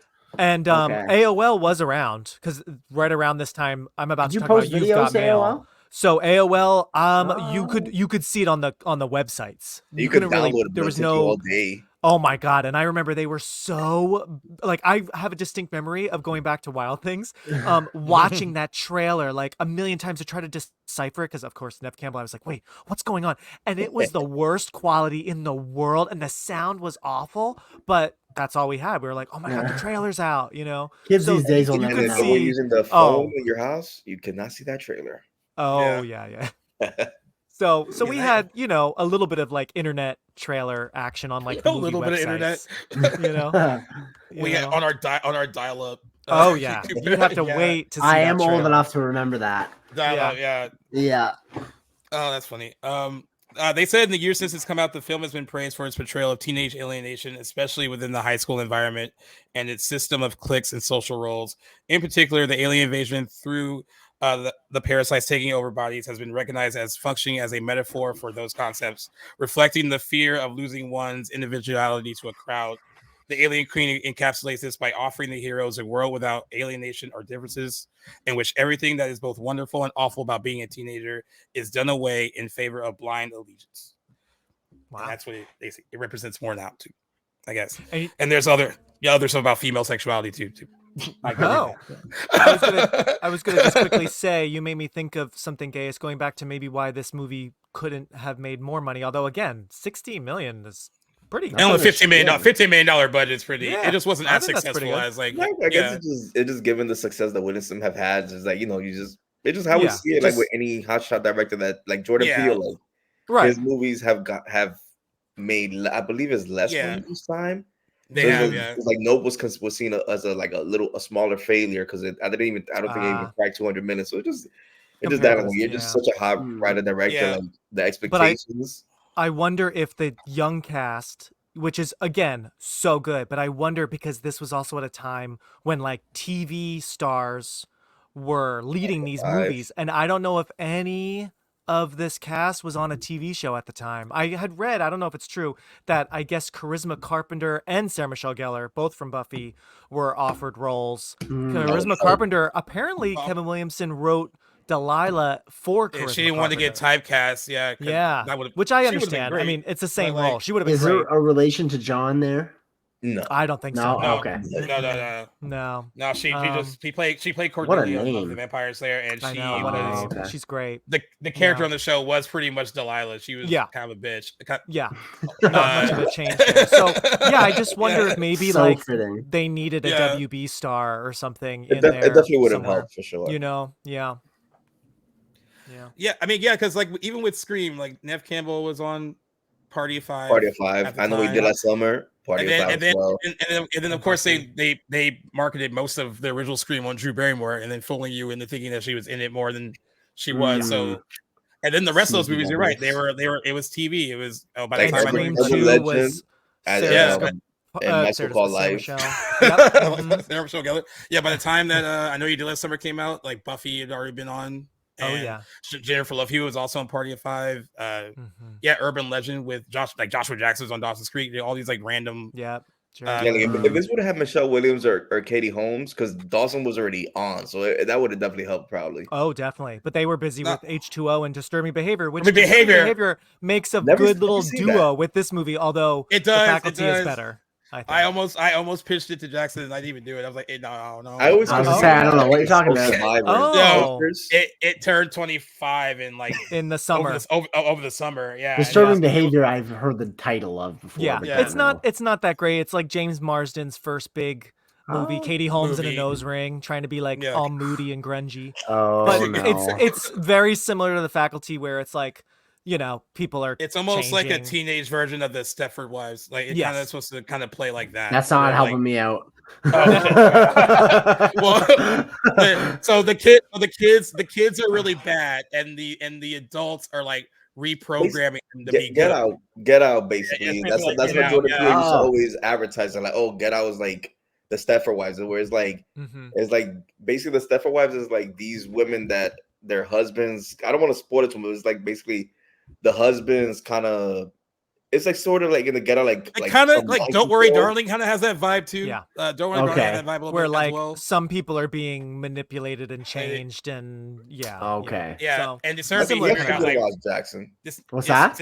It's a solid like 70s like psychological horror thriller. Like, I think because I've heard of it but don't know anything about it. Oh, yeah, that's very. It got remade. It got remade with Nicole Kidman. Yeah, and it's fun. And it's not good. It's kind of fun. It's okay. Yeah. No, there's like a comedy. Holy, it's a comedy. Stepford Children. There's the Stepford Husbands. It's a whole trope. Like you'll still see movies bring it up nowadays. Like, it's like the Stepford Wives. It's like I'm gonna tell like the Twilight Zone. Like, it's like that episode of the Twilight Zone when so and so. Like, it's one of those things that just like anytime it has to do with like mind control or stuff like that, they'll bring up. It's like the Stepford Wives. Yeah. Okay. So would you guys ever want to see a sequel to The Faculty? I was about to bring that up because they were.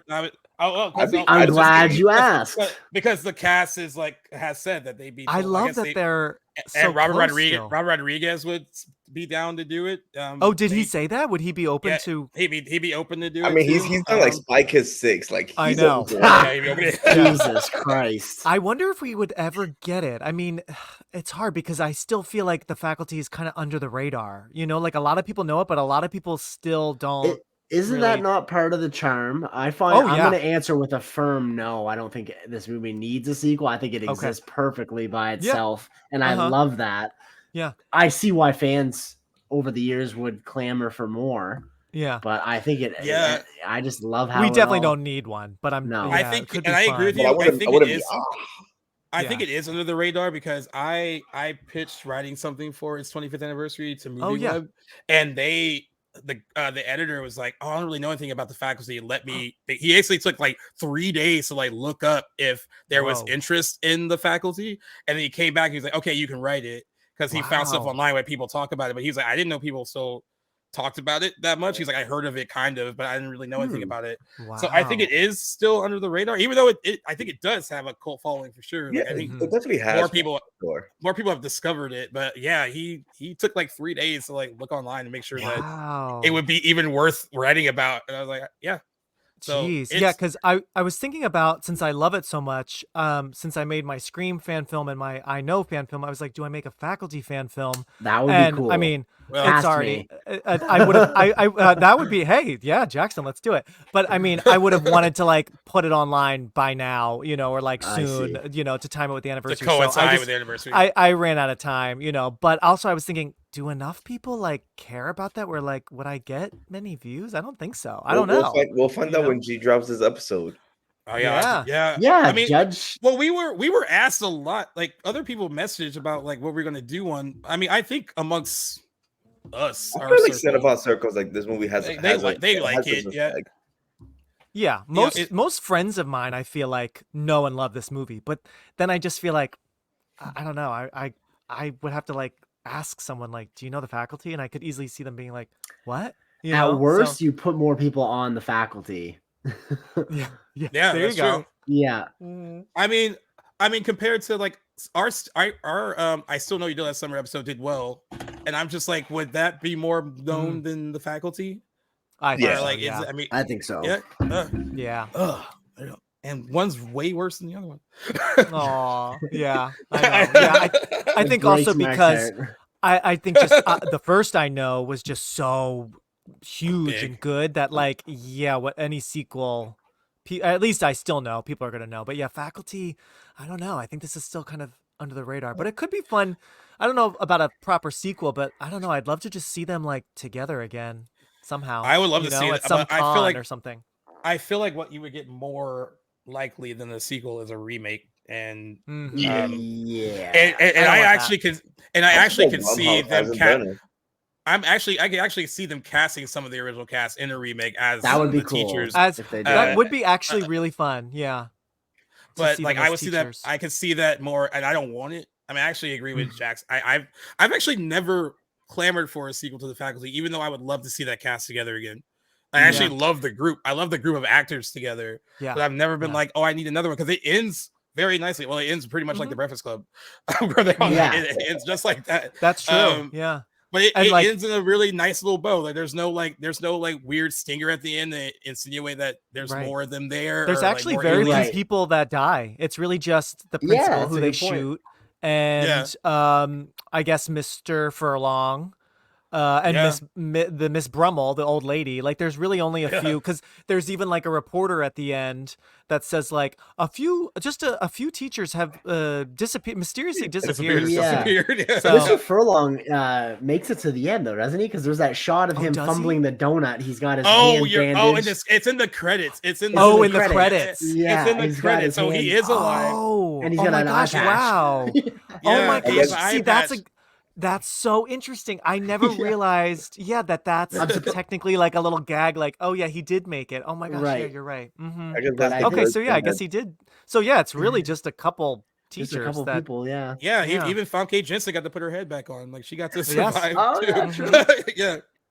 Oh, although it what- is weird. I have to yeah. say, it is weird that she's back to being her nerdy self. I was like, wait, can we at least get something in the middle? She goes back to her nerdy self, and she's watching Zeke, who's now on the football team. But I know, like, Yeah, it's sort of weird. like it sort of mixed everyone up because now Stokely's like in pink and purple and preppy, and then like what Casey and Delilah are a couple now, and he's on the Yeah. cover of all those magazines. Oh my god, I die. But Yeah. but yeah, I'm just like, wait, Miss Burke is like sitting on the stands, Sideline, like watching waving at Zeke? him, and waving Like, at him. ugh, this is now becoming like a May December like teenager. Like, yeah. Yeah, Yeah, I could Yeah, do without Delilah getting it all in the end too. I could see. I know. Yeah, screw You her. don't like Delilah. I did huh? not like. I like Jordana Brewster, but I did not like her Hey, character. she ends up with Casey. I mean, it's good. Casey Poor deserves Casey. better. Yeah, I agree. Yeah. I know. He's just doing that 'cause he's but scared of her. look-wise, he's winning. He dates her. 'cause Yeah, he's he afraid is of her. winning. Yeah, Yeah. Yeah, he's all famous now. She's like, your fan club's here. He's like, network or local. And she's like, Oh my god, "Both." I know. When he says that, I'm like, oh my god. Yeah. And how she just Yeah. goes, both. It's like, oh, Yeah. you couldn't come back with a snappy thing to say, Delilah. Come on, you know. Yeah, and I know that the Indie mirrors the Breakfast Club. And I have that same issue with the Indian. I love the Breakfast Club, like everything about it, except I don't feel like it's so wrong that Ali Sheedy's character has to change into something else in order for him to kind of like see how like beautiful she is, like whatever. And they do Yeah. the same thing in this. Like, You're it right. kind of seems like someone like Stokely would not suddenly be like, I'm gonna wear like lavender now, and like, yeah, like she wouldn't do that. Like Right. in a month's time, because it was only a month. They seem to do that whole 1 month. yeah, thing that's right. At the end, yeah. Yeah, And, yeah, baby steps, right? I feel like Stokely maybe would remove some of the black eyeliner, but There but, you you know, go. that Yeah. might be it, right? Yeah. By the way, it's talking about face stuff. It's so gross when he stabs the queen at the end, and the things shoot out in Casey's face, and they just go in, and they like are kind of hanging there and like start Yes. gradually falling. They really do look so gross. painful. Yeah. They do. Yeah. It is a good shot. That's a good practical, like gnarly. Yeah, it really makes you worried. Like, oh, is no one gonna make it? 'Cause, like, yeah. right? Because And I think I didn't realize until just this year that I guess Zeke is the only main character who doesn't get even just momentarily infected. 'cause, you know, Infected, yeah. yeah, He's too badass. They were Yeah. gonna let that That's happen. right. he's got a scat, which He's is the got weirdest scat. name for that drug. It's That so is weird. Oh my super God. strange. That's not something you want to buy. No. No, you don't label your drugs on a synonym for shit. Yeah. yeah. And especially sell it in the bathroom. Like, this is just weird. Oh man. Yeah. Exactly. And then Casey gets the whole line about guaranteed to jack you up, which I mean, Yes. That was it's- awesome, actually. Yes. Cool. It's so great. Yeah, And you this know, movie is Casey, just one other wonderful. line I wanted to shout out that I've always like remembered from this movie, like even from my first watch, I love when Casey tells the coach, he says, oh gosh, where is it? Hold on. Oh, is it about Something it's the running thing? I don't think a person should run unless he's being chased. Right. And the way Yeah, Robert I love that Patrick line is like too. being chased. I I like, like that. Like it's so ominous, but it's also like it always just made me think like interesting. Yeah, like what a great horror movie line, like for the nerdy Yeah. kid who doesn't run in sports. Now he's gonna, like I just love that line. That's a great Yeah, you know what? classic And line for for this movie. someone that's like seemingly unathletic, he can really book it. Like you talked about how he escaped the school bus like really quick. Like he Right. should be the one playing football. When he's instead of not Zeke. stepping on banana peels. Yeah. Yeah, a bigger Slipping twist on would butter. be he's on the football team, right? That would be the even bigger twist. Yeah, That would no, have they been thought the too big- quintessentially 90s. Yeah. Yeah, Two. they thought the two big twist was him complete getting the opposites. girl. Yeah, that's The girl at enough. the end. Yeah. Yeah, Yeah. He got to get the girl that probably verbally abused him all of high school, exactly. Yeah. I feel like they date for Jesus. 2 months. and then break up. And then break up. Yeah. Did you see that they announced Saw 11? Yeah. Oh, Yeah, Yes, wow. they we were- mentioned yeah, that.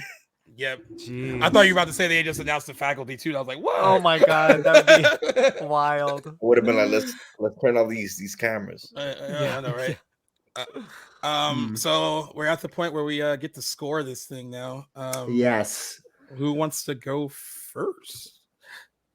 He said, "Okay, I won't pick on Jackson. Mark, you can go first. Oh gosh. Okay. Wait. What's? Remind me. How do You we can do score? you can do either Any you can way do you either want. whatever you want. Yeah. Oh yeah. If gosh. you- I mean, out of 10, like again, I love this movie, so I might have my nostalgia goggles on, like we That's talked about. okay. Yeah, I think it's great. I think there's never a dull moment. If anything, I want more. Like I said, some of the editing was so quick. I'm like, wait, no, I want to stay with these people more, you know? I would say it's at least, excuse me, a solid like 9 out of 10 for me in terms of fun, Entertainment 90s value. horror. Like it's hard for me to ever not like this. So I give it 9 out of 10. Okay. Respectable. GC. Oh, I'll go 3.5. Like I said, like I do love it, but you know, like it's we know what it is. Like it has the trope. So, but it's a 3.5. But I love it, but I just can't put it in the pedestal where it has a lot of originality. For sure, yeah.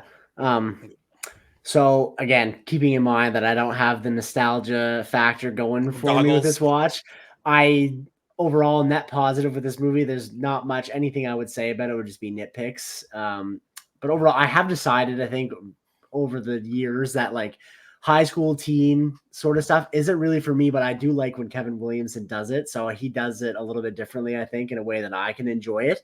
I'm thinking like 7.5 out of 10 for me. A very solid, good watch. I'll revisit it for sure. That's great. Yeah. That's yeah, maybe 9 is too generous. I don't know. Hey, no, it's all about what you think about it. Whatever. Right? Like, I definitely give movies 9s on the 93 Super Mario's. G got I mean, don't worry about it. Yeah. I've seen you guys get some trash score. I mean, some scores and some trash movies, but like it's just like you grew up with them. So yeah, exactly. I give like I'm like 2005's Doom. Nostalgia.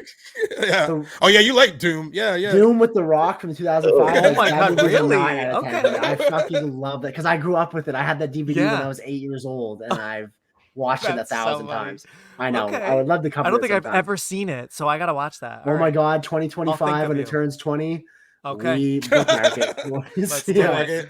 You better give him a gift because if you could convince him to a 20th anniversary for Doom. Shit. No. He sat through. I still know you did last summer. I can sit through. I can sit through Doom. It is such a funny Aliens spoof. It's awesome.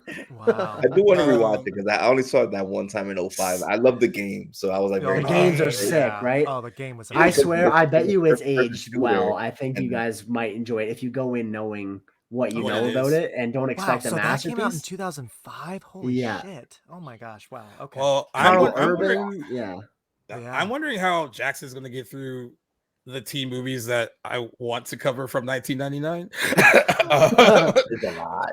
There's a lot. 99 There's is a lot. Big year. So it seems. So this is actually a good point. I feel like the horror stuff started to fade away around this time of The Faculty, and then it became about like the teenage like rom-com or comedy, like so it was or dramas. So you had like Varsity Blues, She's All That, 10 Things I Hate About You, Cruel Intentions, like all within like 3 months of each other. Oh yeah, Jesus. And then you had American Pie that summer, and that was like huge. You doing that one? Even like Election with Reese Witherspoon. Was Drop Dead Gorgeous 99 or 98? Yes, Drop 99. Dead Gorgeous, so that's another good one. Yeah, it's insane. And then even like American Beauty had a group in the movie is high school. Yeah, it takes place. So like. You know, high school was really everywhere in '99. Yeah. All right, Oh, Jackson. goodness. I will get you a really nice Christmas present before the upcoming year. And for sure, hey, I will sit through many of them with you. There will be times I'm sure maybe some of them would make good deep dives too, where I can sit out. Whatever. I'm sure you will see you guys back too. Yeah, for sure. Yeah. And as far as me and Mark are going to dominate the 99 guest. 90s. Oh. Yeah, you guys dominate 90s. Yeah. And what I would give it, if we're doing letterbox scores, I guess I give it a 4 out of 4 out of 5. Mm-hmm. I actually think, and I think it can be spoken about in the same breath as Scream, as far as I wish it had a bigger impact like Scream, because I think it's just as smart, and and I don't feel like you're like watching a movie where Kevin Williamson is like fallen off in the writing. Like it still feels very fresh and funny, and he still sounds like he's on top of his game. So I kind of wish it was spoken about more in the same light as Scream. Yeah. But I know that everyone doesn't feel that way. There are people that might think that, Scream is like obviously a better movie. Like I'm sure JC probably scored Scream higher than 5 out Like, of 5. what's the Oh, faculty? yeah. Yep, see, perfect movie, right? Absolutely. Yeah, that's I in my would top too. 50 Yeah. all-time favorite movies. And I even think Scream 2 is still better than The Faculty, but The Faculty isn't far behind.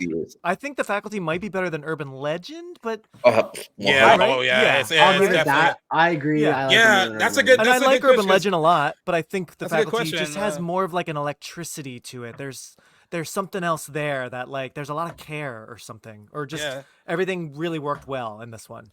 That's a good question for Jackson. Of all the 1998 teen horror movies we made you watch, is this the best one? Yeah, that we I think made so. you guys with? Okay. Yeah. I think you spoke about this one positively, like right out of the gate. It wasn't like Mhm. because usually I told him usually there's like Yeah. there's usually like shifty body language. I'm like, what you think of it? He's like, Yeah. Well, the last couple times I was on, we talked about I Still Know and H2O, which Jackson was just like, I really have to talk about these. So yeah, so yeah, this is a step in the right direction. Yeah. For sure. yeah. We're in a good spot. He like Can't Hardly Wait though. That was Yeah, I Can't know it Hardly wasn't Wait, a- I also enjoyed. I know that wasn't a horror Wild movie, but, Things I yeah. really like too. He Actually. really likes Oh, Wild yeah. Things. Actually, you Yeah. were Wild fun Things on is that one, Mark. great. Yeah. Wild Oh Things my are gosh. sweet. Even though it's so crazy, it's actually such a great twisty Yes. noir. Like, whoa, Mhm. yeah, it's so good. And I'm so bummed we never got not a sequel, but that cast was going to come back and do We another. did get sequels. movie. Oh, we got well, sequels. yeah, They were just well, we got sequel. yeah. We got like but the Straight cast to was going to video come sequel. back and reunite on like another noir, and it never happened Happened. or something. Yeah, bummer. Yeah, if only they could look into the future and realize that these movies will be so much bigger, at least some of them, than they were when they came out. Like Wild Things made like a little money, right, when they came out, Mhm. and probably thought you'd be forgotten about. But then all these years later, people like us, I guess, drudge them up and talk yeah. about them like they're the Godfather, like they're like the best things ever. Yeah. But yeah, I mean, I love what time can do for certain movies, much like And it also did it's- with like this one.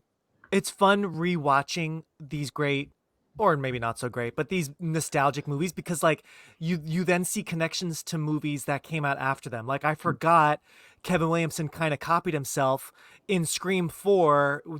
There's Hayden Panettiere and Nev Campbell and the Culkin killer guy Oh, is yeah, on yeah. the other side of the Yeah. window, and she says, "Don't let him in if you can't trust him." And the same Yeah. kind of thing happens in the school in like the last the few minutes faculty. with Elijah and Stokely, Clea Duvall and Stan, the jock. Stan, when he's outside the when door, he's yeah. when he's turned, same, like almost the same dialogue. So it's fun because I forgot all about that connection. So that's a Yeah. nice way to just see new things. Nice. Well, to wrap things up here, we want to always give you guys a chance to shout your stuff out. So, Mark, release Wow, date yeah. rewind. What do you have coming up? What are you excited about? So release date rewind. I just released my Mrs. Doubtfire episode a couple weeks ago. Next up for Nice. December is You've Got Mail, going to AOL, talking back about AOL. You've Got Mail, and then The Exorcist for its 50th anniversary. So those are my 2 December movies. I have a whole very long list, as you guys do as well, for 99. So I have some ideas, but wow, I got to spend some time like chopping it way down because I don't have. Yeah, that much we. time. It's gonna be one of those things where like you and I should like just talk a lot. Oh, yeah. about the Oh, yeah. 1999 stuff and even kinda, like- even like years earlier. I mean, like 2024 is a big anniversary year for some big movies. So 94, overwhelmed. especially like Mm. yeah, 94, 84. Oh my god, yeah. It's crazy.